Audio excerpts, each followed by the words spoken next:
Hey, Billy, how you doing? Oh, hey, what's up, man? Let me get the lighting in here going right. Hold on. Okay. What the heck's going on? Normally it's a lot brighter than this.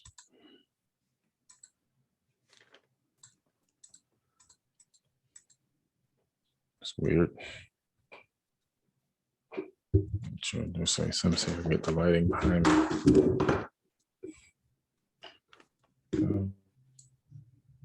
Try like this.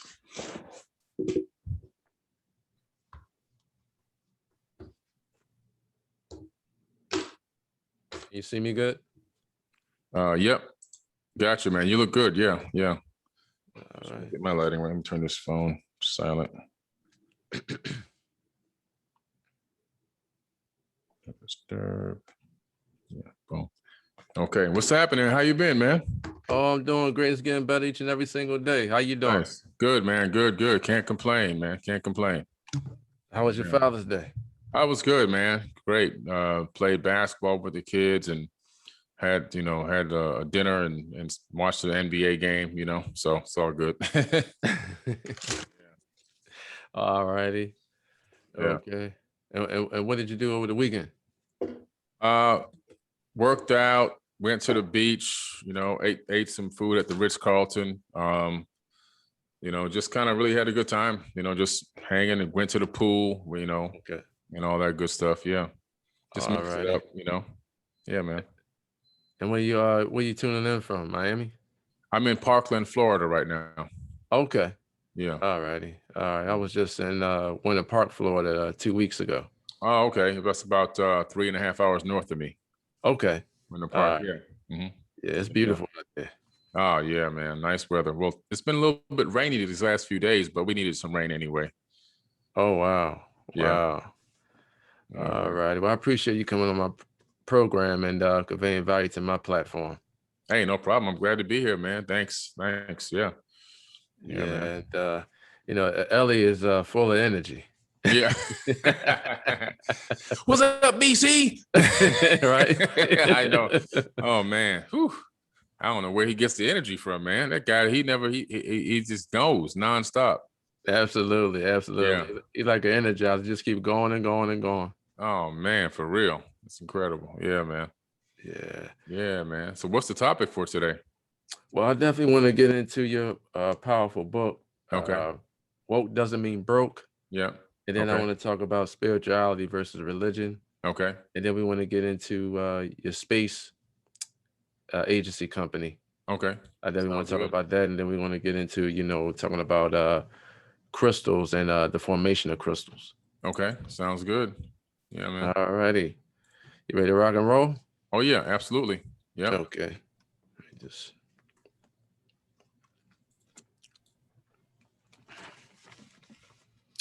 Good afternoon, everyone. This is Arthur Robinson Jr. I'm the creator and host of the Powerful Interviews podcast. And today I have another special interview for each and every one of you. Today I have a wonderful person on the show, and he's a great friend of mine. His name is Billy Carson. For those that don't know Billy, let me explain to each and every one of you about this incredible, phenomenal man. Billy Carson is the founder of Forbidden Knowledge. He is a best-selling author and a phenomenal entrepreneur. I love the title of one of his books, which is called Woke Doesn't Mean Broke. And that is an awesome, impressive resume. Without further ado, I'd like to welcome the one, the only, the powerful Billy Carson to the show. Hey, thank you, man. Appreciate it. I'm looking forward to being on this show for a while now. So thanks for having me on here. I'd like to thank you, Billy, for taking time out of your busy schedule to educate me and the audience worldwide about the power of forbidden knowledge. I gladly appreciate it. Hey, thank you, man. I'm looking forward to this talk. To everyone that's listening and watching right now, I highly recommend go and get your pen and your pad right now. My great friend Billy Carson is going to break down layman's terms about the power of forbidden knowledge. And we're going to talk about his phenomenal book, Woke Doesn't Mean Broke. Is that correct, Billy? Oh, yeah, that's it. That's the name. Yep. Now, what I'd like to know, and can you explain to the audience in layman's terms, who is the phenomenal Billy Carson? How long you been in your powerful industry? And what is your expertise?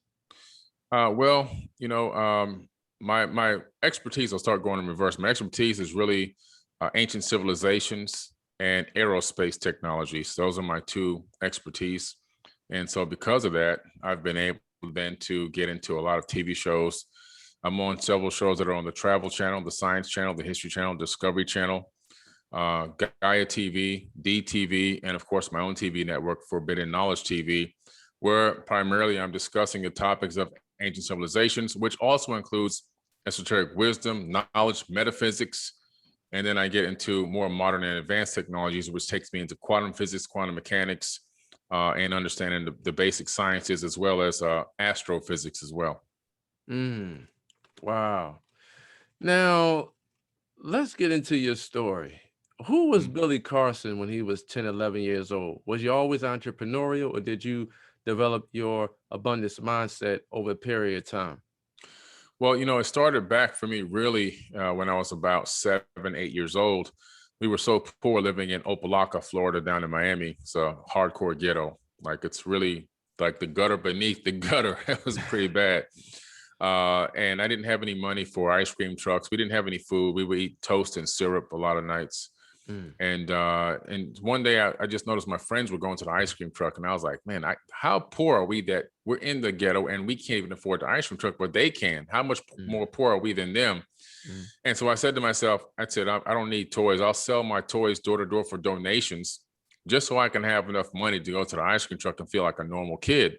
So I went and gathered up all my toys, and I went door to door, and I sold all my toys for donations, $1, a penny, a nickel, whatever. And I had some money in my hands, and I was able to go get the bazooka bubble gum. That's really all I wanted, but the bazooka bubble gum with the comic strip on the inside. And then it dawned on me at that point, I'm like, wow, if I want to save, if I'm, don't wait for somebody to come save me. If I want to be saved, I got to save myself.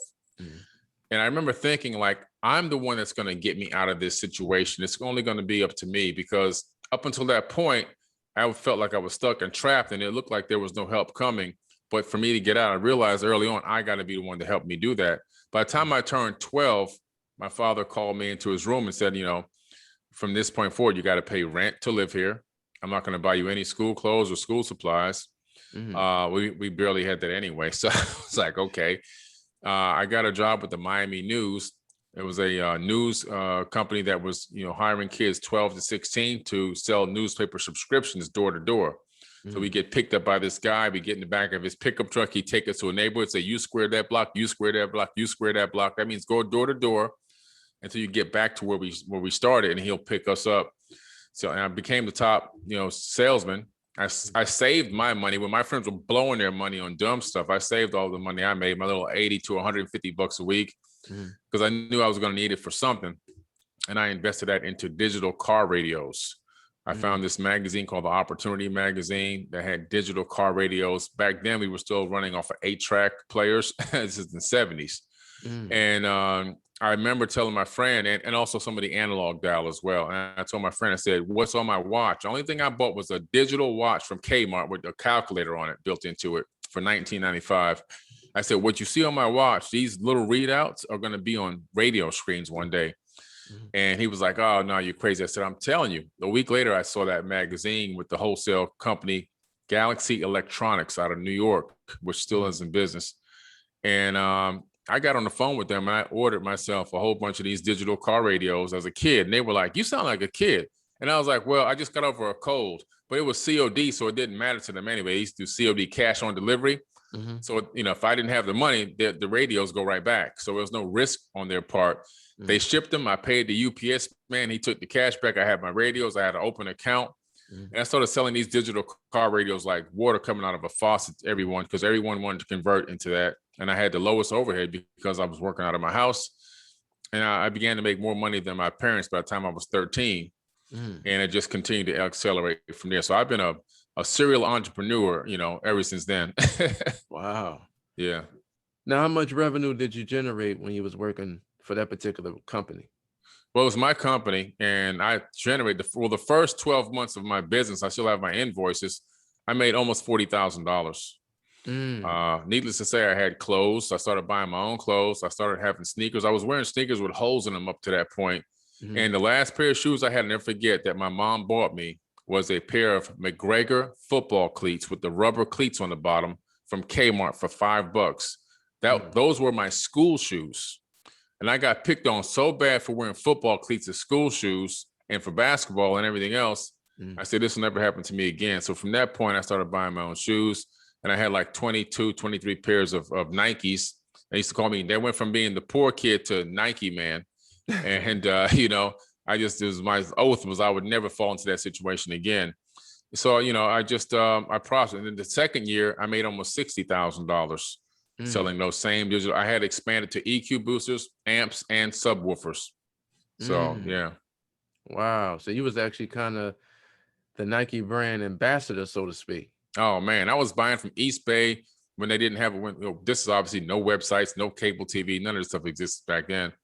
I was one of the very first catalog sales customers that they ever had. And the UPS man, I remember coming to the house saying, kid, what are you doing? Where you getting every day? I said, these are all sneakers, man. He said, sneakers? I said, yeah, man, I'm tired of wearing holes in my shoes. This guy was like, wow, Yeah, so never forget it, man. Good times. And I was able to impart some of that wisdom to my parents. My mom fell down in the grocery store around the corner in Winn-Dixie. She slipped in some water leaking out of an ice cooler and she won $5,000. I said, Mom, I'm going to tell you what you do with this $5,000. I said, if you listen to me, you're going to make some money. And she said, okay, well, what should I do? I said, there's a company in this magazine called Von Schrader. They have a foam extraction dry carpet cleaning machine. So it doesn't make your carpet soak the mat underneath the carpet. It dries it and washes it, cleans it and dries it almost at the same time. You can do upholstery and carpet. She said, well, where am I going to get the customers? I said, well, y'all deliver newspapers for a living. That's what my parents did. Make flyers and you deliver the flyer with every newspaper to those people. You get free advertisement. And she built up a huge carpet cleaning company from those flyers. And she ended up making the most money in her life ever. She at the highest point, they were at $70,000 a year. And for back in the early 80s, that was good money. Yeah. Well, money is simply energy. And that's it, man. You passed off your energy off to your mother and, she basically reciprocated that energy. Right. Exactly. Yeah. So high energy can only connect to high energy. High energy cannot connect to a low energy source. Right. Exactly. Let's have a conversation about money. Now, I know money is not value. Money is just a facilitator to do transactions. Can you explain to the audience, how would you define money? Yeah. Well, you kind of tapped on it lightly there. The fact that money is the result of an energy exchange. And so the way that I see money is, for me, how I've been able to be very successful in accumulating wealth is what I've done is I've chased my passion. And so if you really can identify what you're passionate about, what things you like to do that make you feel whole, that make you feel like time is standing still and, time doesn't have any effect on you. Like when you're into that particular thing, whatever it is, a service, selling, helping, whatever it is thing that you do, that hobby, that time doesn't even exist. That's the thing you need to work on to exchange for revenue. That energy exchange will create revenue. So if you find your passion and you can find a need for that passion in the world. So once you identify what your passion is, okay, what people need this passion? What companies need this part of my passion to add to what they're doing so that they can be successful? And when you figure that part out and you connect to that and you exchange energy in that direction, the side effect is going to be money showing up in your bank account. It's just a side effect. And you're chasing your passion. And because you're living in your passion, you'll never feel like you're working a day in your life. You said that entrepreneurs have to live in a passion. So would you say that money is a byproduct of the value that you uncover? That's absolutely right. And, some entrepreneurs try to go into different businesses that they're not passionate about just because they think it's going to generate money. Wrong way to do it. That's why the majority of those businesses fail or flop, or you end up getting out sooner than you thought. Your exit doesn't work as properly as you thought as well, because you end up getting out faster than you should have because you just couldn't stand it anymore. And so, I heard people, I'm going to open up a restaurant. Well, are you passionate about serving people? No. Well, why would you open up a restaurant then? If you're not you're as an owner of a restaurant, there's going to be days when you have to cook the food, serve the food, wipe the tables down, clean the toilets and everything. Are you ready to do that? Well, not really. I'm gonna hire people. Well, it doesn't work that way in the restaurant business. Sometimes the owner has to do every single wear every hat in that entire business. If you're not Absolutely. passionate about being a service person for meals and food and doing all the stuff that comes along with that, don't even think about getting into, and also don't forget working 70 hours a week. Don't even think about getting into the restaurant business just because you think it's going to make a lot of money. So you have to really analyze what type of business you're trying to get into and make sure it's something you truly are passionate about, or it's a waste of time. Absolutely, especially when you're in the restaurant business or the nursing business. It's Yeah. like if nurses call out, you got to step up and, you got Yeah, to take care of the residents. that's And right. the same way as in the restaurant business or any business for that matter, if Mhm. they, short staff, you're gonna have to step up to the plate and put on all the hats Yeah. and basically, accomplish what you have to accomplish that particular day. You might Yeah. not want to do it, but you're Mhm. gonna have to do it. Exactly. Exactly. That's for sure. And so if you're not ready for that, so you have to make sure that you understand everything. You have to really analyze the business. And what I like to do in business, I like to work it from every single level. For Mm, example, I had went partners with somebody on a home healthcare agency, mhm, and I said, I want to be in the house watching the person, the disabled person. I want to be the one that lifts them up. I teach them how to lift these people. I got to put them out in their chair, put them on the toilet. I mhm, got to wipe their butt. I got to mm, put them back in the chair. I got to take them to the shower, get them cleaned up, get mhm, them on the airplane. I mean, the whole works. I want every level. Take me now, get me to the bookwork level, get me to the administration level, get me so I can understand how every single employee feels and how they are operating at every single level in the business. And mhm, after I did that for a few months, then I was able to put together a structure and a whole new plan on how to acquire new clients, how to retain employees longer, what mhm, to offer them, what not to offer them, how to train them better. mhm. So all these aspects, but I was passionate about this, and I was able to put together a system that's still running today in that business, even though I've exited, and the business is now a $15 million a year company. When I got in, it was not even $1 million a year business. Mm. You know what? That's extremely important. Mhm.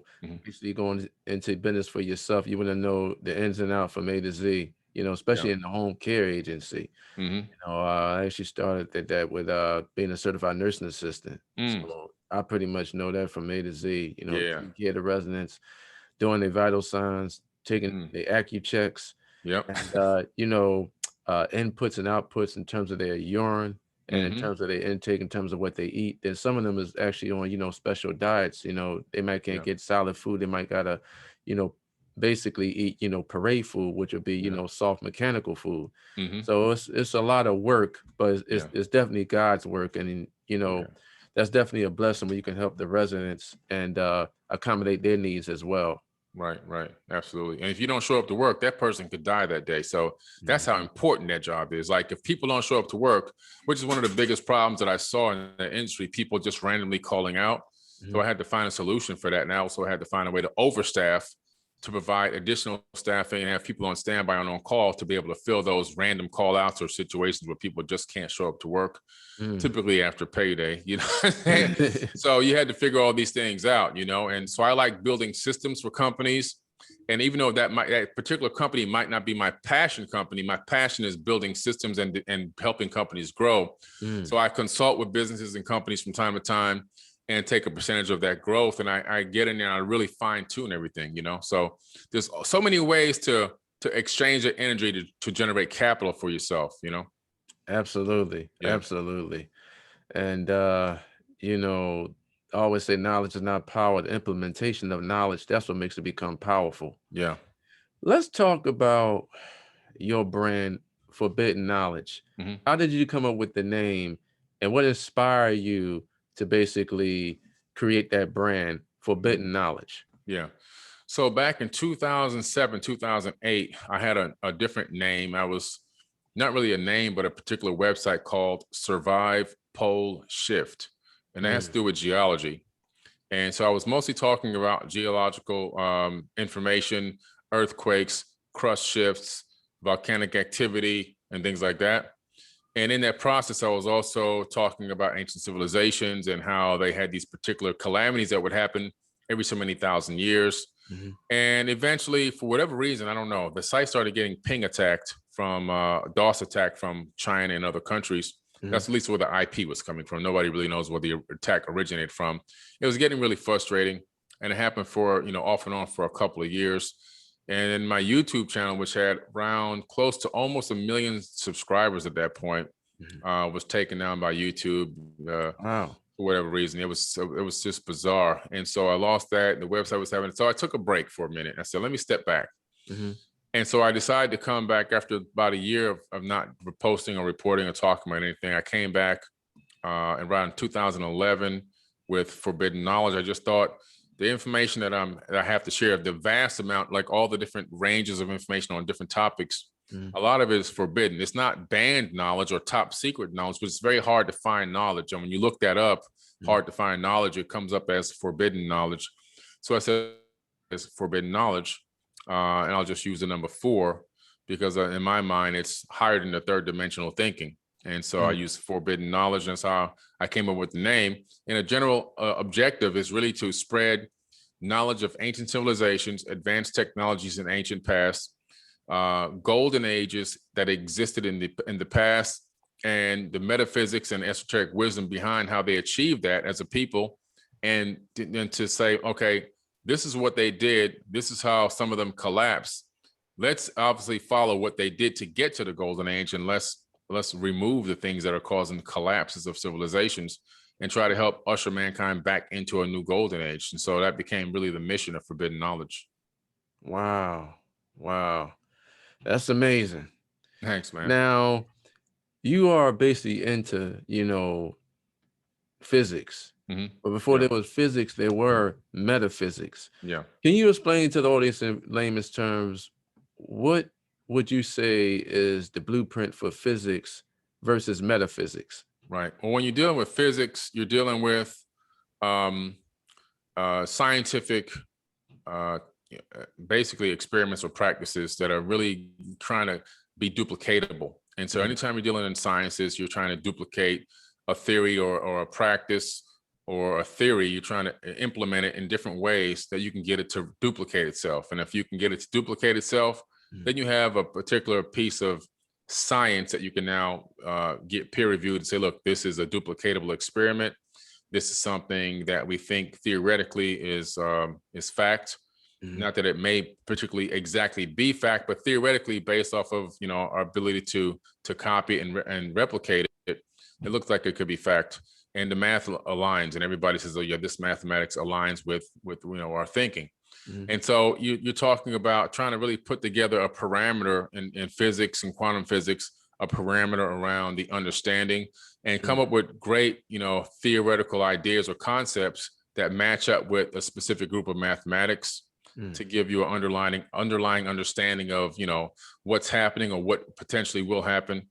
And, it's been very successful for us. I mean, as a race on this planet, civilization on this planet, thankfully, we've had a couple of great scientists that came forward with some great theoretical physics and some great mathematics. And we've been able to duplicate that over and over again. And we've been able to develop things like GPS systems and technology, CAT scan technology to scan the brain.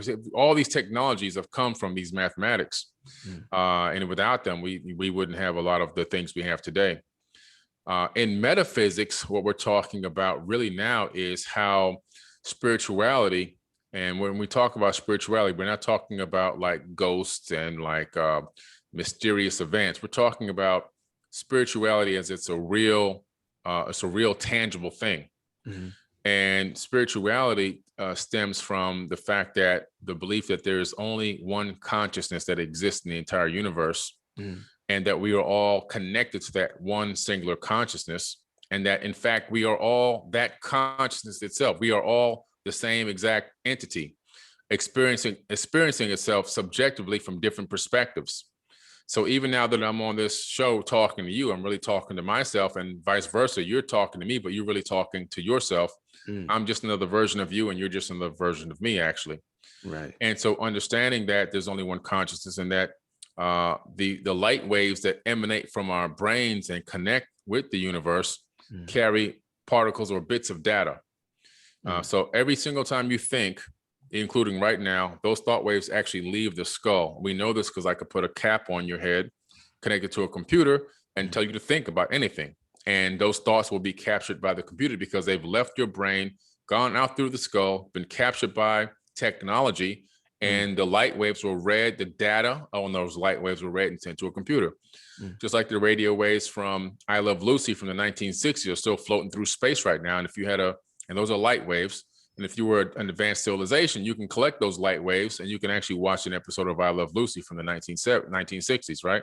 Right. So in metaphysics, what happens is these conscious light waves are emanating from our skulls, quantum entangling with other light waves in the universe, and actually, creating this entanglement that's going on, where you're able to achieve different levels of gifts that you normally would think would be impossible.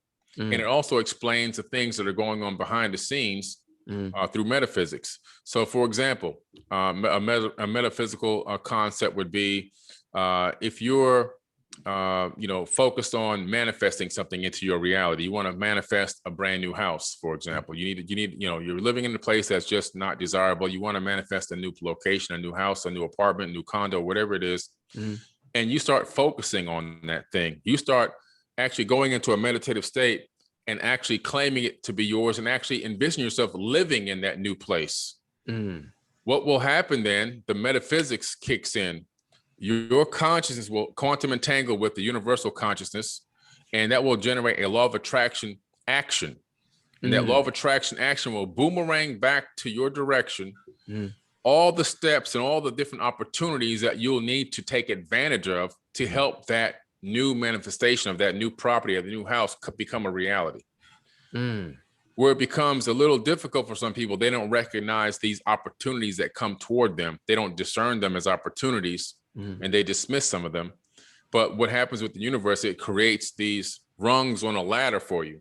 And so a new job opportunity might come by, a new client opportunity might come to you, a new situation may come to you that will to help somebody that will plug you into another person that can make a phone call and get you set up so you can get this bonus check that now gives you the down payment on that new property.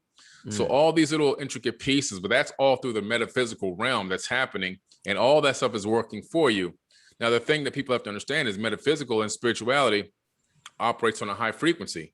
But also, now high frequency brings you back positive things and things that you can utilize in your life and to assist you, help you, uplift you, make you better.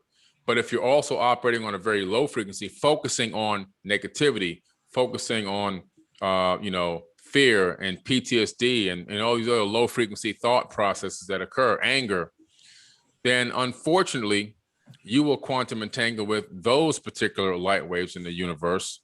And a person like that, with that mindset, bad self-talk, I suck, I'm no good, and all those kind of things, I'll never get out of this situation. Those people always attract low frequency stuff because the universe can't tell distinguish the difference. It's like, hey, high frequency, here you go. Low frequency, oh, here you go. You're gonna get this too. And so some people you'll talk to and they can't understand why every time you call them, they got a bad story. Oh, I had this happen. Oh, I had that happen. Oh, this sucks. Oh, no good. No good.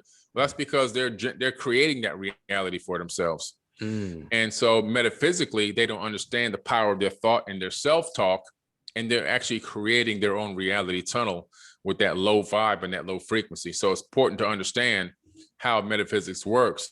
That's why I teach in a lot of my workshops. Like if you need to talk positive affirmations, think highly of yourself, focus on getting out of situations, focus on solutions to situations, focus on being of service to others, being happy, and all those kind of high frequency concepts, unconditional love for others. And then you'll get those things consistently coming back into your reality tunnel. I agree with you. That's extremely important when you want to become successful. Yeah. And, I know you was talking about physics and mathematics. I know Brown and, Black people, we invented mathematics. We invented the written word. We played a big part with creating technology, and technology is constantly evolving. Yeah. Now, Absolutely. I always tell people, you have to be careful of your self-talk. You're a product of your environment, or you can become not a product of your environment, or you can create a different environment from where you actually came from. Yeah. And if you adopt that mindset, then, abundance will come into your life effortlessly. Absolutely. Yeah, that's for sure. Let's have a conversation about what it truly takes to be an entrepreneur. Now, the word entrepreneur means entrepreneur, and it was a Latin word, and it was invented in the 15th century in France. And a gentleman by the name of John Baptist, he invented the word, and over 300 years later, that word still exists, which is entrepreneur. So entre means between, and ponder means to take. So it means to take lower productivity and increase it to higher productivity. Can you explain to the audience, how are you increasing your productivity in your current businesses? Yeah. Well, that's a great question. I'm actually in the process of doing that right now. I'll tell you a quick story leading into that. Some years ago, I sat with a gentleman who was at that time, he was a multi-millionaire. Now he's a billionaire. And at that time, I was only like 100,000-aire. I wasn't close to getting to the millions yet, but I was working on it. And I had a couple of businesses running. And he said, Billy, you'll be rich, but you'll never be wealthy. I was like, whoa. This guy's supposed to be my friend and everything else, kind of like a mentor to me. And I'm like, he just put me down. But then I dropped the ego and I was like, I realized he's trying to send me a message. I said, well, tell me what what are you trying to say? Like, what do you mean? And he says, well, the way you're running your businesses is you're trying to do everything. You're trying to have your hand in every single aspect of the businesses. And because of that, you're limiting yourself to how much money you can actually earn.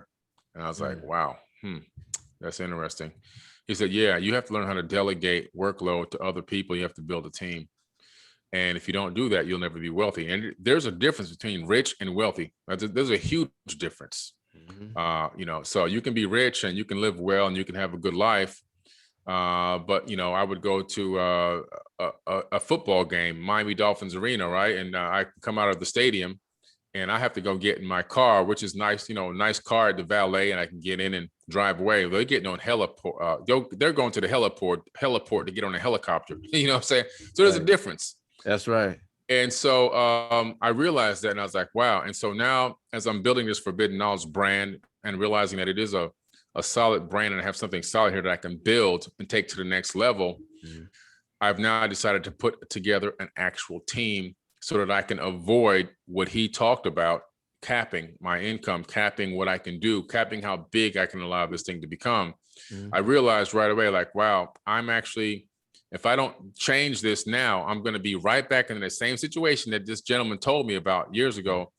And so I started building a team. So right now, to advance my businesses in a positive direction and help build them and grow all the brands underneath the Forbidden Knowledge umbrella is bringing on a director of operations, bringing on a content acquisitions person, bringing on a social media manager, bringing on hiring a customer service manager and putting somebody under them. So I'm building a team now of employees to help me really grow, putting together a board of directors. I just did. I have a new board of directors, and I'm getting ready to work on starting this pre-IPO and business crowdfunding and a Reg D raise as well. So putting all that together to help expand and grow this thing to the levels that I really believe it can get to, which is $1 billion a year business or more. Now, you just mentioned that powerful word, pre-IPO. You're talking about initial public offering. Yep. Now, Exactly. as going into the future, as build your top line revenue, are you thinking about taking one of your businesses public? Yeah, absolutely. Forbidden Knowledge Inc. Will be the umbrella, the holding company, and it will definitely get on the stock exchange. The goal right now is 36 months to get onto the stock exchange, get a symbol and get on the exchange. Okay. That's the goal. And right now, shares are available at $1 a share on the private offering. But that's the ultimate goal, is to get on the stock exchange within the next 36 months. And the first valuation just came back at $20 million. So I'm really looking to build and expand on this and make this a huge brand. There's so many little branches off of that underneath: my publishing company, my music company, my social media platform, my video platform, Forbidden Knowledge TV network. So all of these are under the Forbidden Knowledge Inc. umbrella. Now, you said it's going at $1 a share. Now, can anybody invest in that particular company, or does it have to be relationship driven? Yeah, anybody can invest on the platform. It'll be up on True Crowd. That's TRUCROWD, truecrowd.com in a few more days, actually. And that's for people that can invest anywhere from $1 up to $10,000. anyone with looking to invest 10,000 or more, if they're an accredited investor, they can contact me and fill out the accredited investor form, and then they can invest 10,000 or more. Now, do you also work with non-accredited investors? Yes, there's a limited number of non-accredited investors that I can do every single year. So it's a limited number, but yeah, we can definitely do those as well. Wow. To everyone that's listening and watching right now, follow the phenomenal Billy Carson. Billy, can you explain to the audience what is the best advice that you have ever received? The best advice I've ever received is, if I guess let me put it in the story format. So I had a situation where a person was going to connect me to a huge deal. It was going to be a multi-million-dollar deal for me. And matter of fact, it could have potentially been billions. And this was about 25, 26 years somewhere ago in that range. And wow, I went outside to go to this meeting, and my car had a flat tire. And so I called up, and even though this was one of the biggest meetings of my life, I tried to reschedule this meeting because I had a flat tire, because I didn't feel like changing a flat tire in 100-degree heat down in Florida, right? So I said, well, just reschedule this, and we'll knock it out tomorrow, the next day. No big deal. They really love me. They want to hear me. They love what I got to do, what I can provide. Well, the meeting never got rescheduled. So I called my friend who was the middleman that was set this thing up for me. He said, you really should have made that meeting. I was like, well, I had a flat tire. I just wanted to reschedule. He said, no, they'll never reschedule this meeting because you didn't come to a multi-million-dollar opportunity simply because of a flat tire. You could have found a way. If it was important to you, you would have found a way. He said, let me ask you a question. Imagine this. Imagine you had a family and you were the sole provider, and you were told that if you didn't go to work that day, that your family would be out on the street with nothing to eat. And you came outside and had 4 flat tires. Would you have found a way, if the only option for you to keep them in that house and keep them fed, where you had to find a way to get 4 tires for that car, would you have done it? I said, you damn right I would have done it. He said, you see, that's exactly what I'm trying to tell you. If it's important to you, you'll find a way. And I was like, boom. So that was a tough lesson to learn. That company picked somebody else, and that person that they picked actually has gone on to become a billionaire. So I lost out on that $1 billion opportunity. I could have already been in the Billy Club a long time ago. Wow. So it really stuck with me. So that's a life lesson to learn, a hard way to learn it too. Yes. But but I've been able to then apply that many, many more times in my life as I saw things that I was gonna go, then I was like, oh no. Let me analyze this. Is this important to me? So it really taught me a life lesson, and I've utilized and gone back to that moment in time dozens and dozens of times over the last, 20 years or so, and made sure if it's something really important, man, you got to jump on it. You can't let it sit. You got to find a way no matter what. That's right. Absolutely. When it comes to opportunities, you have to capitalize on those opportunities. Yeah. And the more you keep saying no, you're basically saying no to yourself. But Exactly. I embrace the word no. And, NO stands for next opportunity. That's right. So, if one door, closes, another door can open. And I know that you basically learn from that lesson, but, a lot of life lessons are blessings. Yeah. Yeah. True. So true. Yeah, man. Billy, let's talk about capitalism. Now, I know, I like capitalism. And capitalism basically means, I own the land, I own the resources, and I use other people's labor to enrich myself. Yeah. How do you feel about capitalism versus socialism? Well, I like capitalism over socialism. I mean, socialism kind of controls what you can and can't do and puts you in a situation where you can't really maximize your efforts or your energy exchange to the degree where you can become free. Really, it's about freedom. Okay. Capitalism, I think, can allow a lot of people to become free. However, I do believe that there should be certain limits on capitalism in different industries. I think that certain industries need to be run by socialism or a different type of economic system, or just banned from capitalism. Because, like, for example, the pharmaceutical industry, I don't think should be able to operate under capitalism. I don't think that the private prison system should be able to operate under capitalism. healthcare shouldn't be a capitalistic side, system either, because what happens is in those industries that, you're the CEO, you're running a business, you're trying to make profits. Profits become the bottom line. Profits become the main objective. And especially if you're a publicly traded company, it's all about getting dividends back to the investors and having these great reports and meeting your earnings calls and everything else. And if you don't, then your stock drops and blah, blah, blah.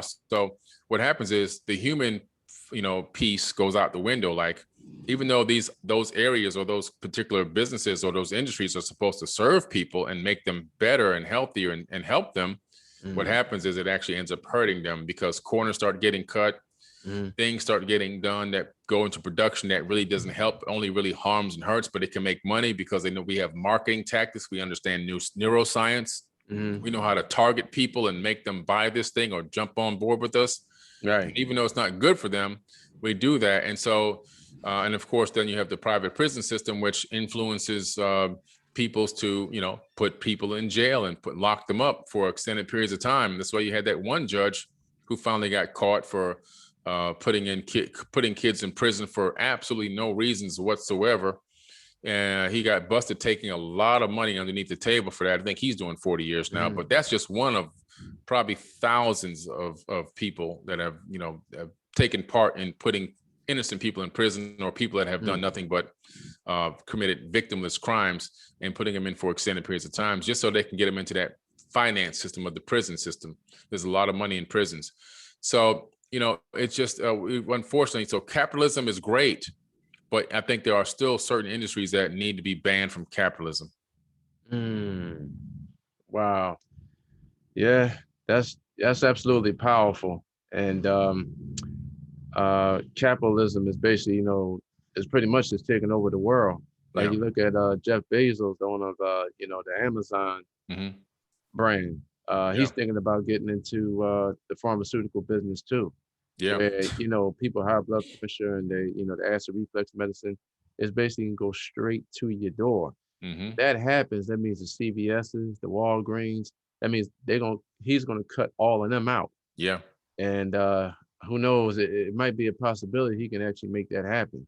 Yeah. He's already into the organic space with the whole food industry. Yep, absolutely. Yeah, I mean, it's the old how Netflix took down Blockbuster Video, Right. So like when I was a kid, you had to go, even though I was a man still, I was a young man, but you had to go to Blockbuster and rent videos. Now you can just get them on Netflix. So and other platforms now as well, including what, for Bidden TV. I do the same thing. It's all streaming. So he's doing that approach with this home delivery service with everything and anything. And even the house I'm living in right now is 80% Amazon.com deliveries. I furnished the majority of the house and decorated the majority of my house through Amazon.com, to be quite honest with you. So yeah, he's gonna make those other corporations have to rethink how they generate their profits. Right, absolutely. Just like, people is actually, buying, audio books, or they, purchasing, the soft copy, the hard copy books, basically just through Amazon online. Yeah. And that's cutting out, the Barnes and Nobles. They all shutting down right now. Yep. And I like Barnes and Noble in terms of the atmosphere. Yeah. Where you can go and you can actually, just dive into the book and just, read the chapters and understand the chapters. But they're cutting that all out right now. And, everything is just going online, and Amazon is the largest, online retailer in the world right now. They're the big gorilla when it comes to, getting online services, and they deliver that straight to your door. Yeah. That's right. It's amazing. Now, you have a space agency company. Yeah. And I know that Elon Musk basically has, a space company as well. How did that differentiate from your company to what SpaceX is doing in terms of what Elon Musk has built? Okay, that's a good question. So Elon Musk has a space agency that has launch capability. Now, my company does not have launch capability. We do research and development on different technologies and provide ancillary bidding. We can bid for ancillary services or equipment or tech that a space agency with launch capability might need. So for example, even though Elon Musk has rockets and he can launch rockets into space, and those rockets need radiation hardened keyboards and microchips.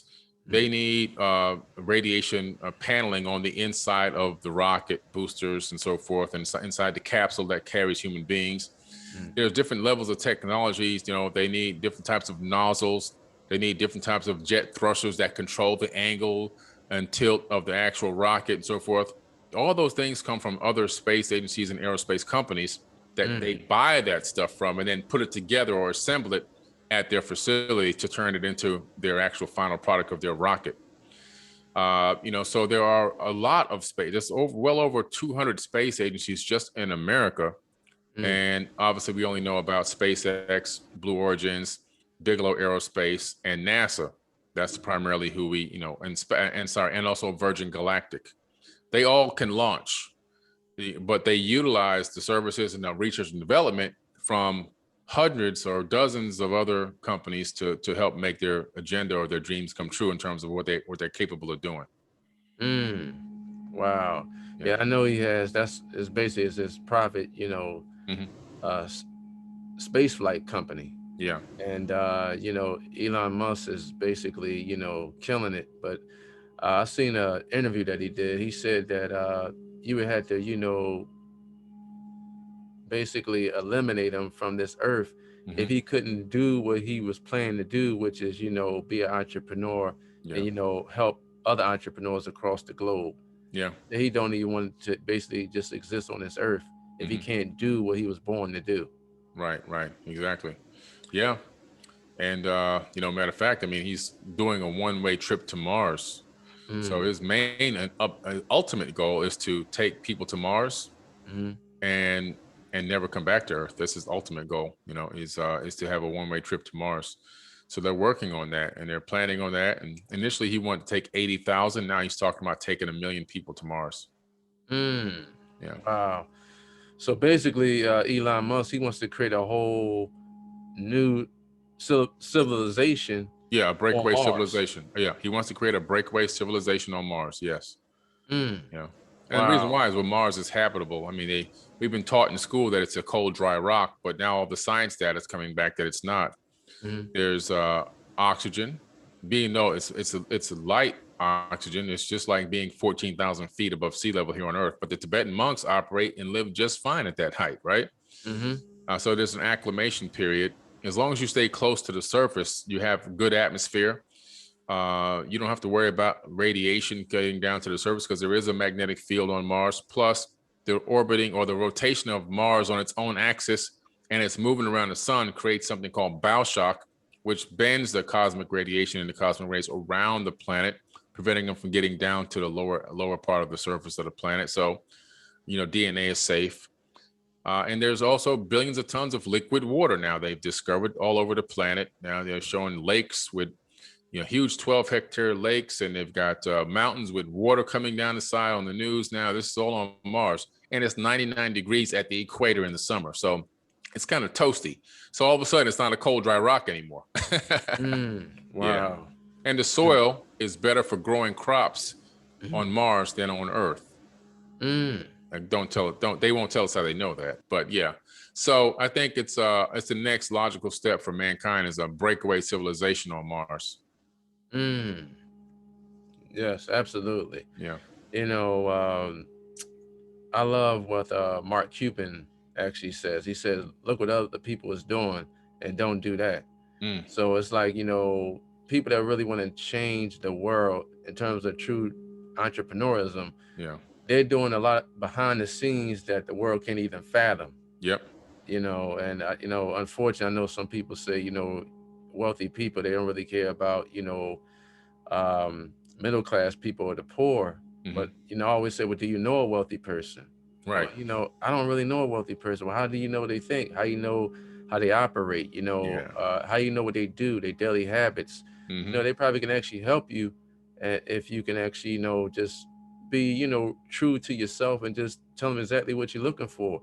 If they can't give you the answer, they'll provide a solution to you. Maybe they might, connect you to a resource that can actually be beneficial for you and your life and your family. But see, Yeah. with me, I love providing hope to people, and hope stands for helping other people excel. Mm, So nice. once you can actually do that, you're going to be successful because when it comes to entrepreneurship, it's bigger than just you, and it's Yep. strict in numbers. Yep. Absolutely. Yeah.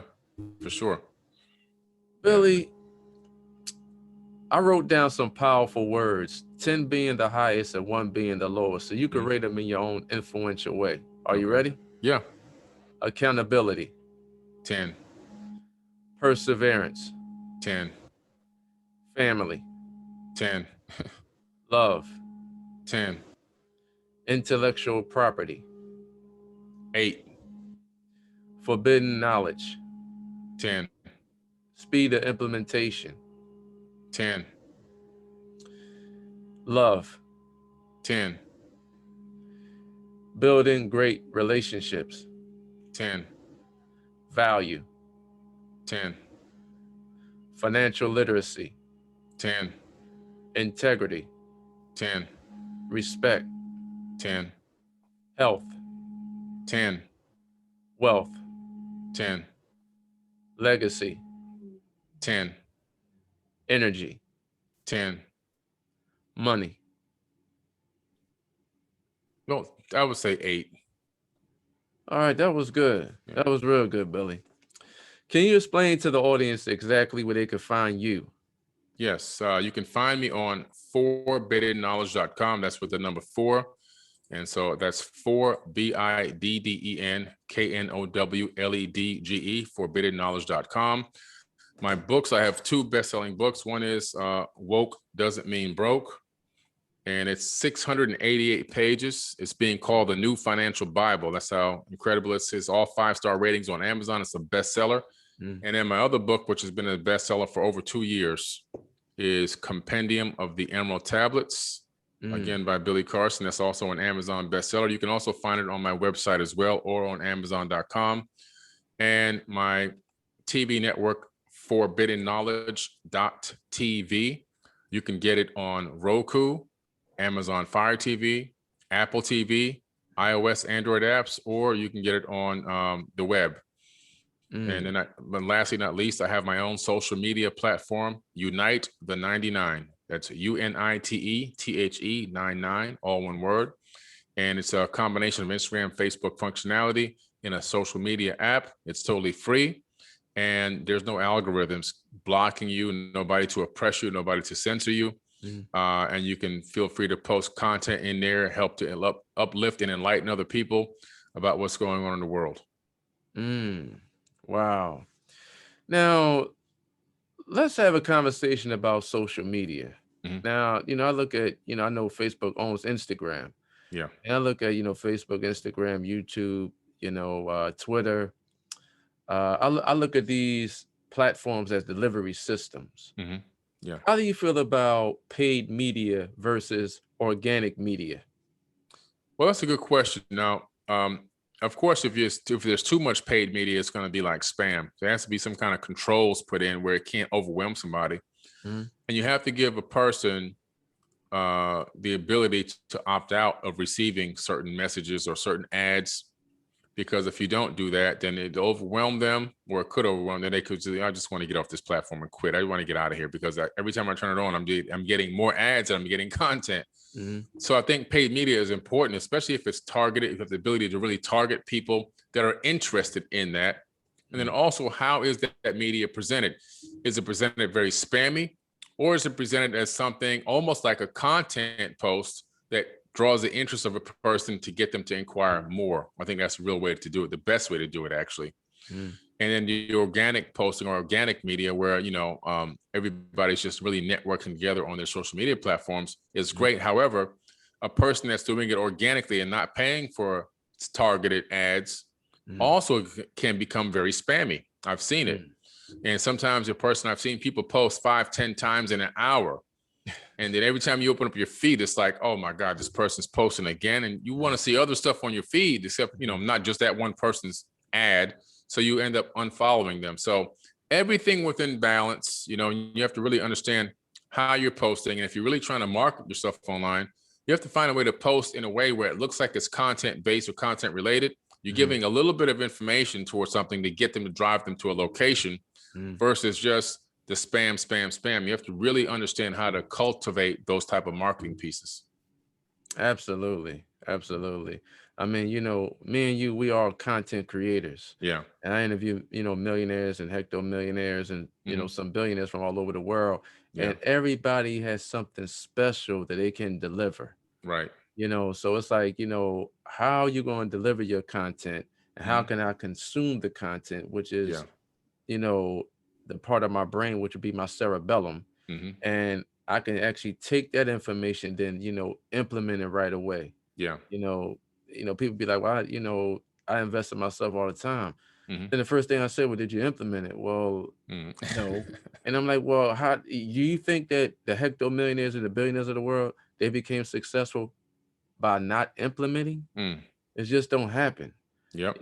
So, and then they blame it on the knowledge, but really you got to take a real deep dive into yourself. Yeah. And just say, I have to eliminate this lazy gene, because a lazy man or a lazy woman, they'll never get what they want.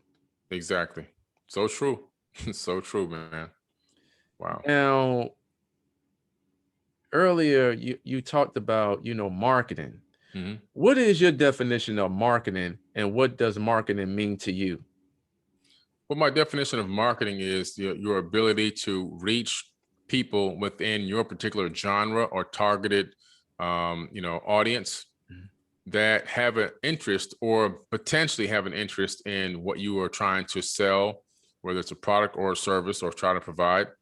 And again, that will generate interest for your website, your mobile app, your, whatever. You could just be branding something, trying to brand. But it's marketing should always be targeted and not just blasted out there to random people. And so for me, what marketing is for me is just really isolating and understanding who is my market, who engages my content, what are the age groups, what is the gender, what parts of the world do they live in?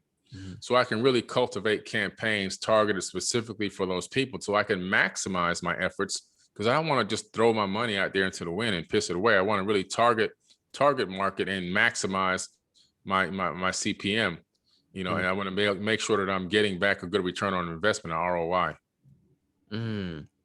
So would you say that marketing done right is the quickest path to the sell?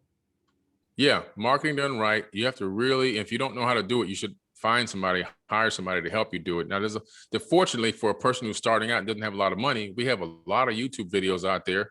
Not me in particular, but there are a lot of YouTube videos that exist that will teach you this information for free if you want to spend the time to learn from some of these YouTube accounts. In some ways, YouTube has become kind of a blessing, because there's a lot of content out there that will teach you things that people will charge you thousands of dollars for. So you can find out how to do it. There's books about it. You can go get books online on Amazon, or go to the bookstore and read these books on how to do it the right way. So you can really maximize your efforts. And then you have to run small experiments, and you gotta really try this and try that until you see things that work, and you have to be able to compare the results. So you need good tracking. You need tracking pixels.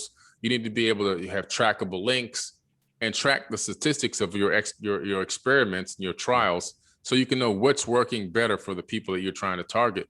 And once you have all that data, then you just open the floodgates. Wow. Now, you mentioned about, websites. So would you say that your website is your blog, and Google Analytics, that can be your marketing?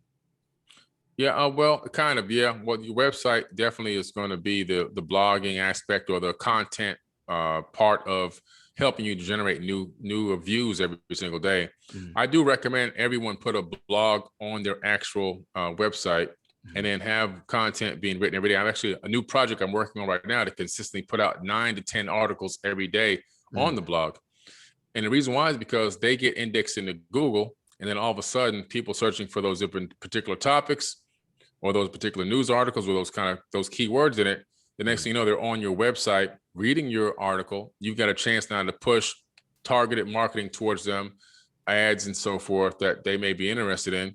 Now, for some people, they like to use Google AdWords on their blogs to create revenue, generate revenue from clicks through Google. For me, I decided it would be more profitable for me to send them to my own ancillary products and services that I have. Some people don't have all the things I have. So I have a lot of stuff. So instead of driving them away to another company, I drive them to the other areas of my businesses that have different products and services that I believe that these viewers or these readers may be interested in. Wow. Now, how do you feel about pay-per-click campaigns? Now, I know some of them can be very successful, but you have to really know what you're doing because a campaign can actually not succeed. How do you feel about pay-per-click campaigns? And do you think they are very effective for entrepreneurs in this 21st century business model? Yeah. Pay-per-click campaigns can be dangerous. If you don't know what you're doing, you can blow your whole budget in an hour.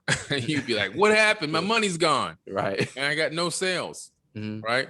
And so you have to understand also your keywords and how expensive are your particular keywords. Some people's keywords in their industry are much cheaper. For example, the keyword mortgage or refinance, that might be $40 a click. Whereas, somebody ancient history book, that might be only $1.80 a click. So you have to really understand what the value of your keywords, where are they at right now in terms of the auction price on the AdWords price, on the pay-per-click price, so that you can analyze and think, can I create a budget big enough and successful enough to allow me to reclaim this money? Am I going to get an ROI, return on my investment? And if you do a small experiment and it doesn't, something trackable that doesn't work out that well, then you might be better off staying out of pay-per-click, especially if you have a limited budget. You may want to put that money into other things. You can do probably a lot more with targeted Facebook ads, targeted Instagram ads, and get more out of it versus a pay-per-click campaign.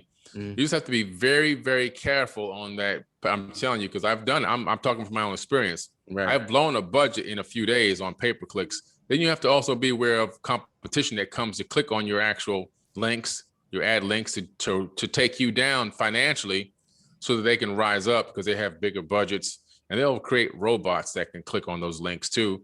They don't have a real person sitting there click on them. So you have to be aware of all these little tricks and things going on in the industry, and I say, look, you still have to get out there and try to get your feet wet, but just know going in, there's some loopholes here and there's some stuff, some things that can happen that could deplete your budget very rapidly. Wow. Now, earlier, we talked about YouTube. Now, I know a couple of years back, Google bought YouTube for $1.6 billion. So video is hot right now. Can you explain to the audience the power of using video, and should entrepreneurs and business owners use video to expand their brand? Well, yeah, I mean, without a doubt, YouTube is a powerful tool. I've even created my own video platform called 4BTube. So it's 4btube.com, just like YouTube. I'm just working on building a whole monetization video platform just like YouTube, because unfortunately YouTube demonetizes a lot of people from time to time for whatever reason. Maybe it doesn't fit into their community standards or guidelines or whatever. But YouTube is a valuable resource. I was one of the very first people on YouTube I was actually the first, according to the New York Times, very first person on YouTube to actually promote a high school athlete to college coaches to get them into armchair recruiting from videos. And so there's an article, if you Google Billy Carson, New York Times, the article is still online. It will pop up, and it talks about how I started promoting my daughter to college coaches via YouTube videos.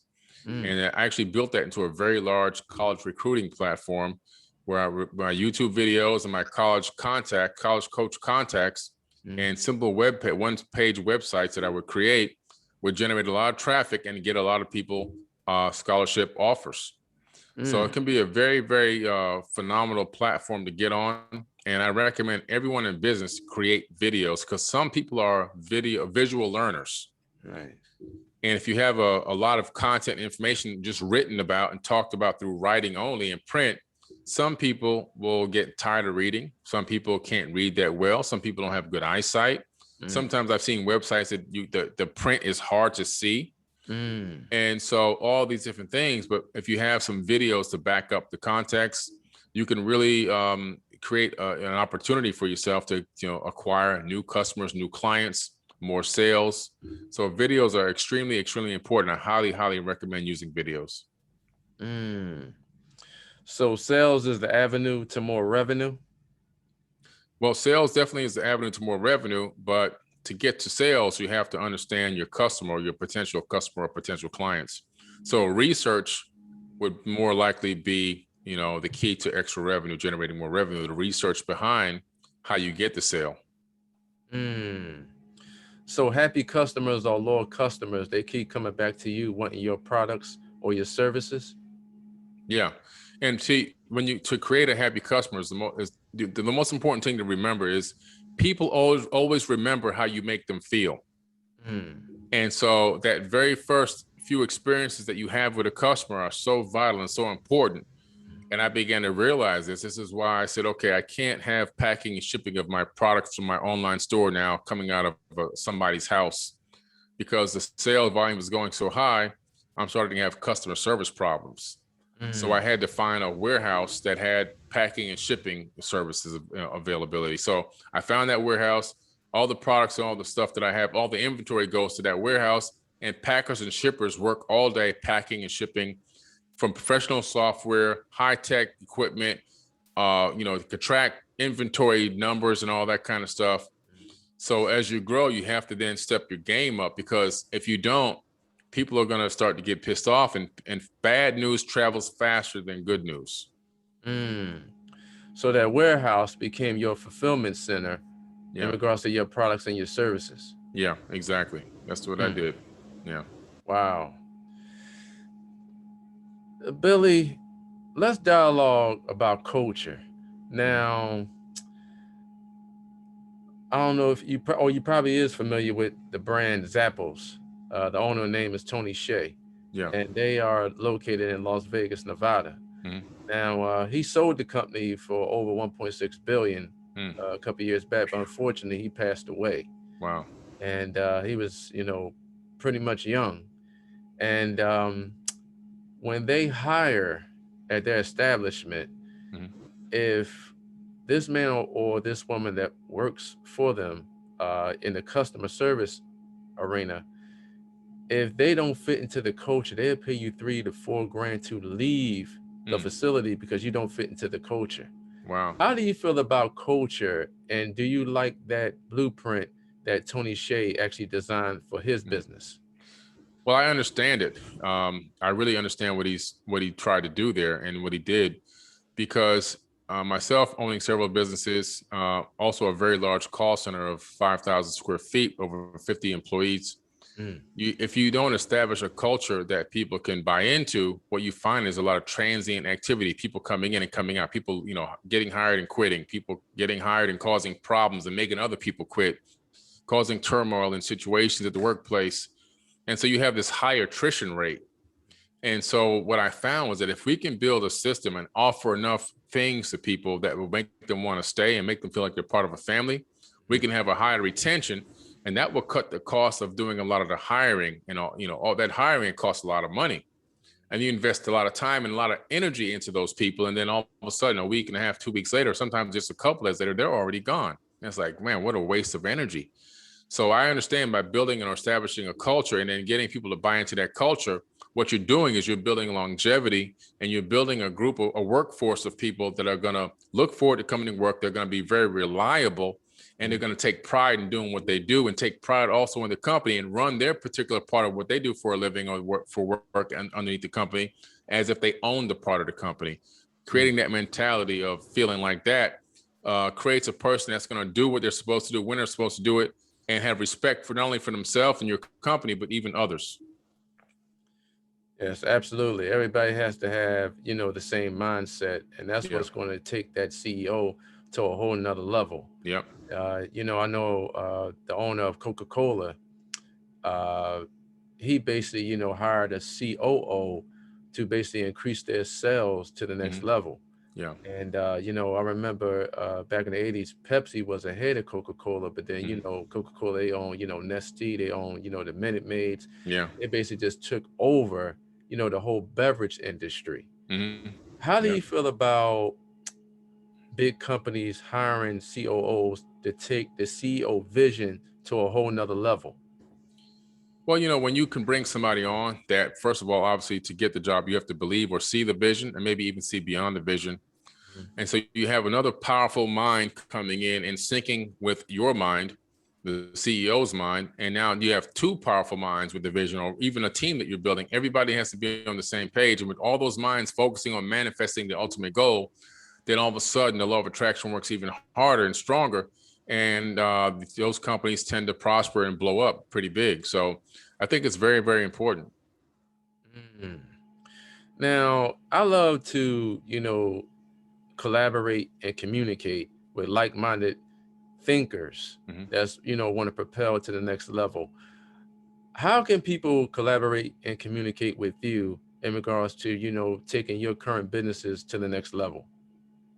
Well, that's a good question. On my website, there's a contact form, and that contact form is a monitored account. That's not like it just go into cyberspace. We actually read that information. So if they go to forbiddenknowledge.com, scroll down to the bottom, they can fill out that contact form, and we'll respond and get back to them in a timely fashion, Mm. and see if there's any opportunity for us to network or collaborate together, or even if at some point we're bringing on more people and things like that, they can definitely do that.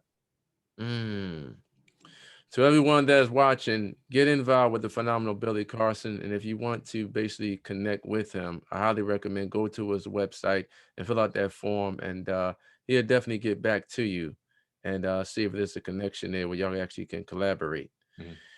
Billy, a couple years back, you actually went on Damon Dash's platform Mhm. and you was delivering some real, I would say, knowledge heat on that show. How did Mhm. you collaborate with Damon Dash and what made you want to basically create content for his platform?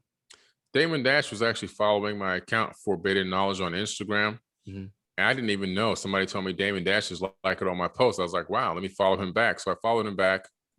And I guess he saw that notification and he sent me a direct message. And, he was like, hey, man, I appreciate your work. I'm a big fan, so forth and so on. I was like, oh, wow, thank you, man. I said, I noticed, you have the platform, the TV network. I'd love to do something with you on that. He Mhm. said, I'll put you on there right away. When can you come to California? I said, I can be there tomorrow. He Mhm. said, well, come on up here then. So I hopped on a plane the next day, went straight to California. Mhm. And I was supposed to meet him in Burbank at his studio, but Mhm. he got held up at his house. And I said, hey, I'm here. You still going to be at the studio at this time? He said, I'm stuck at the house. Here's my home address. Mhm. Come straight to my house. I was like, Mhm. oh man, this is crazy. Wow. So sight unseen, I ended up going straight to his house at the top of 90210 in Beverly Hills. Mhm. I pull up to this house. It looks like a hotel. I mean, that's how big this house is. Incredible. And we hit it off, man. We just, we were on the same frequency in terms of the idea, the vision. And I went into the studio with him and I knocked out 15 shows, Mhm. and I did 3 Egyptian mystery schools at his Burbank studio. Mhm. And, so we just had we built a great friendship. Mm. Yeah. Wow. Well, building great relationships is extremely important in the entrepreneurial space. So that Hmm. was good that he was actually, following your content, and Yeah. then y'all relationship developed more closer when you went on his platform and Yeah. delivered, undeniable value to Hmm. his audience. Yeah. Absolutely. Yeah. Billy, from your perspective, what mistakes are you seeing that entrepreneurs are making when they are, in the process of building a business? And would you recommend for entrepreneurs to start a LLC or S Hmm. corporation or a C corporation or, a LP, a limited partnership? What Hmm. would you recommend and what mistakes are you seeing that entrepreneurs are making in regards to building their brand to the next level? Yeah. A lot of the mistakes that I've seen right now have been a lot of inconsistencies Mm, with what they're trying to do. Working hard, they're not working hard, taking time off too soon, mm, going on vacations right when the momentum is starting to kick in. Mhm. I know a few entrepreneurs that kind of just coast along, don't really put any energy into everything, just kind of hope that everything's just going to work itself out. And unfortunately, in the entrepreneurial space, things evolve at a very rapid pace. It's almost like a volatile stock on the stock market. It's up, it's down, it's all over the place. You got to be willing to make split-second decisions and evolve on a drop of a dime. And if you don't, you can lose out on major opportunities, and also you can it'll affect your bottom line in the long run. And so, some people are like, well, I started this business and it's just not working out for me. Well, what type of energy are you putting back into this business? How much are you willing to, to compromise and sacrifice personal life to make sure that this thing is taken off? You're taking too many vacations, you're having too much family time. Sometimes in the beginning of starting a business, you have to let everybody know, look, I love you guys, but for this next 3 weeks, I'm going to be working 16 hours a day. As soon as I get my next break, we're going to do something special together. But for this next, unless it's a real emergency, I'll stop, I'll drop everything. But if it's not, I have to really focus on what I'm doing here, because I'm in a very crucial part of building this business right now. So those kind of things, I just seen people coasting along. A lot of people are afraid to pull the trigger on different things that they know they should be doing, but just won't do for whatever reason. And they just have this mindset that it's just going to magically happen for them without them having to take any more risk. And so that's a problem. And then, the other part, what was the second part of the question you were asking? I was saying about, should an entrepreneur, should they actually start, a LLC, a S Oh, corp, yeah, C right. corp, or LP? Yeah. So it really it's based on what your ultimate goal is. So if you're going to start oh, 1 second, let me just set something up here for this. I think there's a call might be coming in for a delivery. Let me just fix this real quick. I want to, this is the actual lunch delivery for the office. Hold on 1 second. And, okay. So now basically, an LLC is for somebody with a limited liability corporation. And what they're looking to do is they're looking to save money on taxes, potentially not really going public unless they go into a reverse merger or something like that. It's very hard to also even get business lines of credit or loans against an LLC in some cases, because it's not a corporation. It's a limited liability corporation. It's not like an Inc. It's a LLC. So there are a few restrictions that happen there. Like you can't sell shares of an LLC because everybody is a member of an LLC. So technically you really don't have shares to give away. And so, it's a little different. Now, if somebody's going to be a small company, or either a company that's never going to look to go public, or, do a capital raise on like a business crowdfunding platform or something like that, and they want to save money on taxes, then that's the best way to go. Especially if there's some risk that could be involved in that business. So they won't be sued directly. Only the company can be sued, not them personally. It kind of isolates them from any potential lawsuits and things like that. A LLP is good for different professionals, I believe. And, it lets you, again, that's a company that's not going to really look to go public, but allows professionals to really work together and build a company on professional service-based industry in most cases. And then you have the Inc., the Corp, and the S Corp, which are, for me, I think if somebody's looking to think big, trying to go to a business crowdfunding, trying to go IPO, trying to go even public eventually one day, trying to obtain different lines of credit along the way. It's a lot easier when you have a corp. To me, that's the way to go if you're looking to sell a private amount of shares to investors, because you can actually give them stock and so forth. It's just a lot easier for attorneys. Sometimes I've seen an attorney the attorney I use, I've seen him convert somebody that I know from an LLC into a corp so that they can get to the next level with the company based on what their goals and agenda is. So it just varies depending on what you're trying to do, what you're trying to accomplish, and how you're trying to raise money, how you're trying to get investors involved. It's easier for investors to get involved with a corporation versus an LLC, because they can get stock in the company. Absolutely. And, I tell entrepreneurs, stay away from, GPs, general partnerships. Yeah. It was a friend that I know where he formulated a general partnership, Hmm. but his business partner actually, unfortunately got into an accident Mm, and they hit someone. mm. Well, his partner had to be liable for that because they would formulate a general partnership. Wow. So what you were saying earlier about LLCs, S corps, C corporations, in terms of what your goals are and what is your agenda, Hmm. just be very careful what you formulate because it can come to bite you in the ASS Yeah. real hard. Yeah. Yeah. Really quick. Yeah. Absolutely. That's for sure. Yeah. Billy, I appreciate you coming on my platform today because the whole premise of my platform is to educate entrepreneurs and business owners Yep. on a national and international scale that they can live the life that they truly desire, but Mm. they have to be open to these important principles. So I don't like what I see what's on the news, so I create my own news. Yes. Fantastic. I love it, man. I love the platform. Now, I know that our culture, basically are involved in the Egyptian space. Can you Hmm. break that down, layman's terms, about Egyptians and what made you want to actually educate the world about Egyptians and about that whole community? Hmm. Well, the Egyptians, first of all, the term Egyptian is actually kind of a newer term, believe it or not. It's from the dynastic era until now. Really, not even the early dynastic era, kind of the mid dynastic when the Greeks actually took over Egypt. Egypt had unfortunately been overthrown 7 times Mhm, in its existence. But when it was the land of Chem, which is the original name, the Chem, Khem, the land of Chem, which is where we get chemistry and alchemy from. mhm, They had a very, very brief golden age, mhm, in which the Dogon tribe actually ruled and lived in Egypt at that time, or the land of Chem at that time, before they were eventually overthrown. And they migrated to Mali, Africa.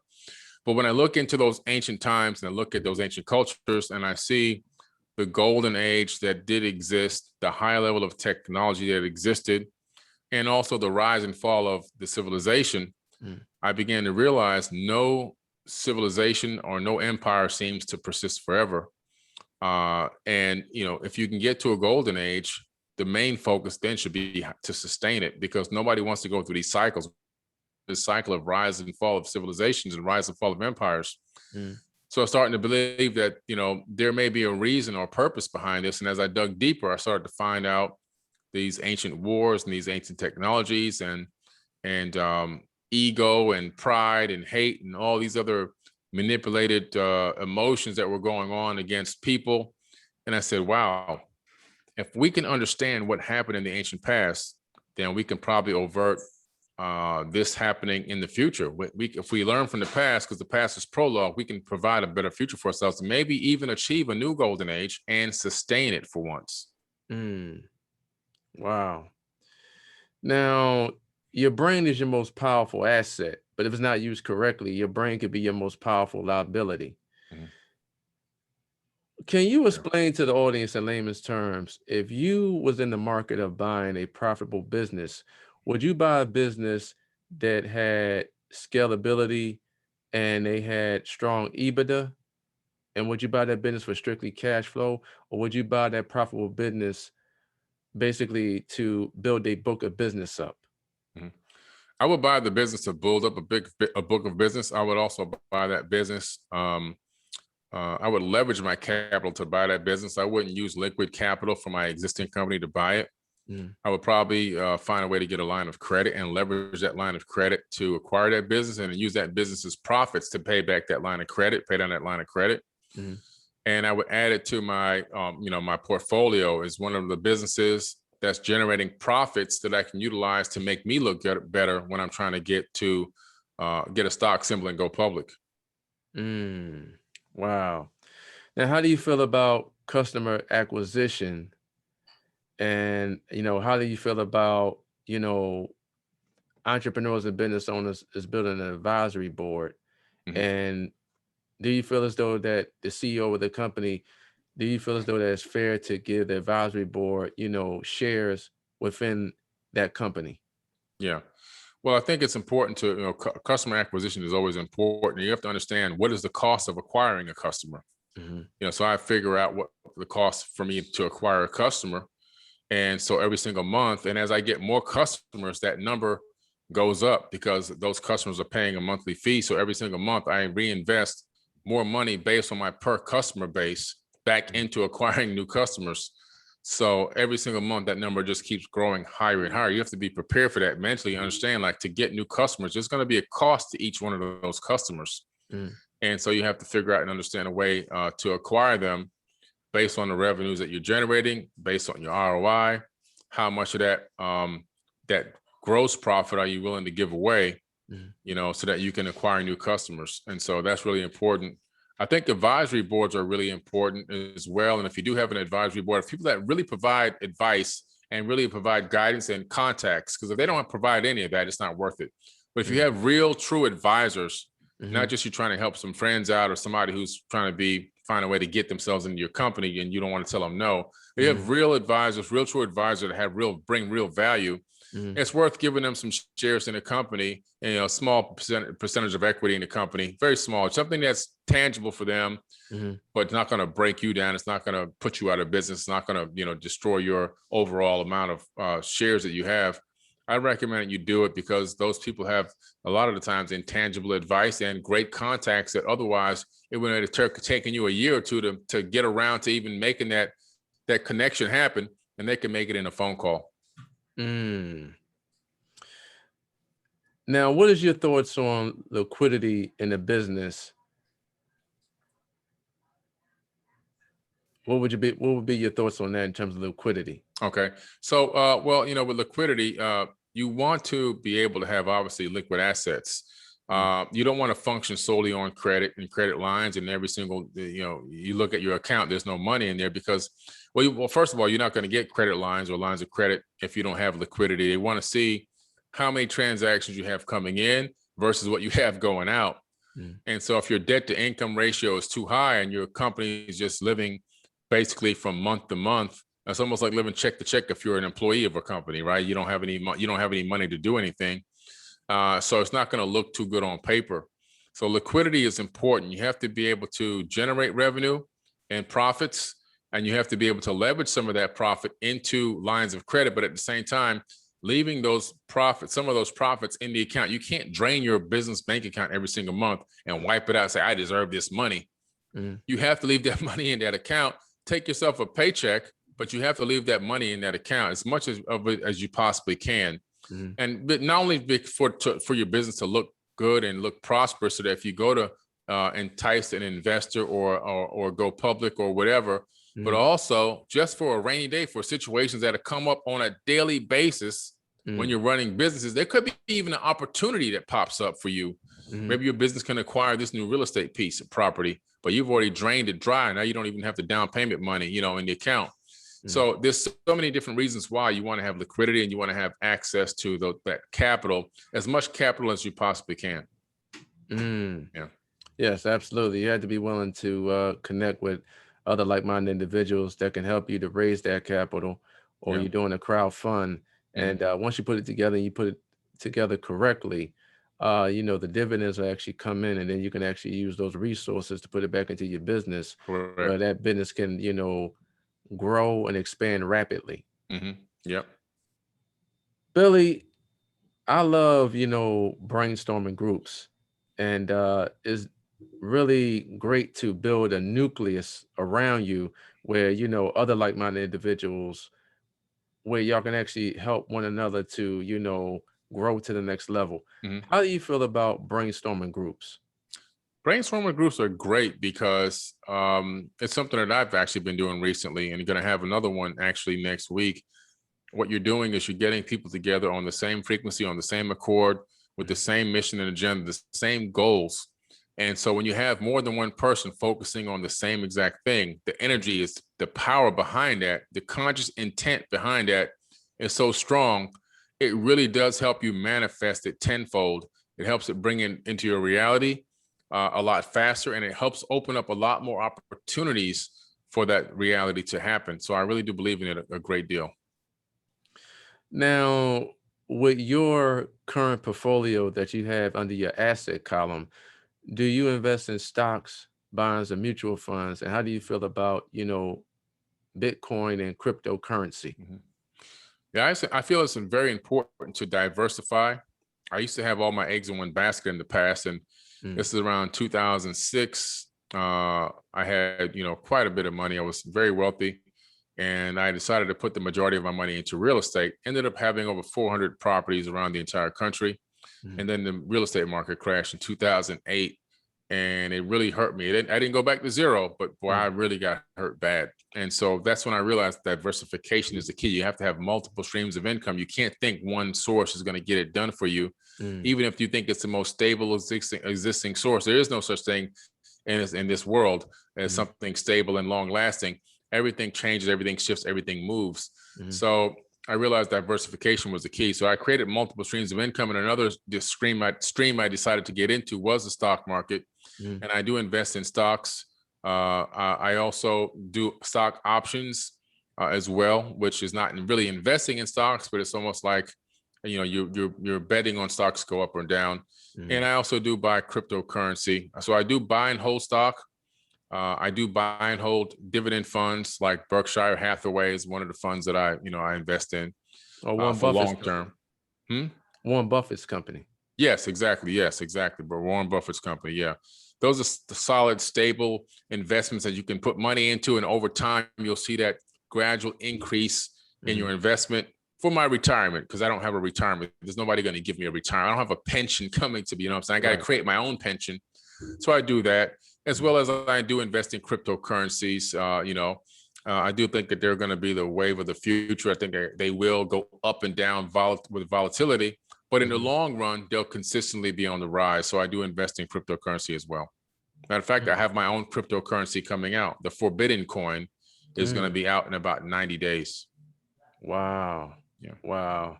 That's great. It's like what's currently out there, if you can replicate it and, put it into your own business system and have, people the opportunity to invest in it, then, I always tell people, listen, get in early before the world knows about it. Once the world knows about it, it's owed to them, but it's new to the person that didn't capitalize on that opportunity. Exactly. That's right. Yeah, man. Billy, do you have any last pearls of wisdom for the audience? I would just say, for anyone out here trying to be an entrepreneur or is an entrepreneur, the biggest thing you can do is talk positive to yourself, positive affirmations to yourself on a daily basis, not just thinking them, but actually saying them out loud. I talk out loud to myself all the time, and people be like, what's going on? I'm like, don't worry, I'm getting expert advice. So talk out loud, speak out loud to yourself, talk positive to yourself, check yourself when your mind is going south, when your negativity is starting to creep in. You all human. It happens. It's natural. But when you feel that a misalignment happening between your heart and your brain, you start losing your brain-heart coherence. Check yourself, stop yourself, say, wait a minute, what was I getting ready to think? How was I getting ready to feel about this situation? What was I getting ready to do? Let me check myself. Let me get back in alignment. Let me get back in Zen mode. Let me take my deep breaths. Let me focus on solutions to this potential problem or this issue. How can I fix this situation? How can I make it better? And then from there, move forward with that mindset and that positive attitude. And like I say, the positive affirmations, speaking them, because speaking them out loud creates a cymatic frequency coming out of your throat. And we know that now cymatics, or frequency and vibration, have power over space-time itself. So we want to be able to do that for our own selves, because our bodies will hear ourselves and it will respond to our own frequencies. Absolutely. I agree with you. Positive affirmations that can lead into, positive situations. Yep. And, you got to be very careful and very selective of the words you choose to come out of your mouth, because words are power. Yes. Yep. So true. Real power. Yeah, man. Billy, this has been an incredible dialogue. I'd like to thank you once again for taking time out of your busy schedule to educate me and the audience worldwide about forbidden knowledge and about your phenomenal book, Woke Doesn't Mean Broke, and the true definition of entrepreneurship. I gladly appreciate it. You are a gift from God. Thank you, man. Appreciate you, man. And I gotta have you coming back on the platform so we can talk more in depth about wealth building principles Yeah. and about physics. Mhm. And I really appreciate God getting into you because with the wealth of knowledge that you have in your cerebellum, if it wasn't for God getting into you, they wouldn't know who you are today in regards to on a global scale as well as on a local and international scale. So keep doing what you're doing because the world needs you. Thank you, man. Appreciate you so much.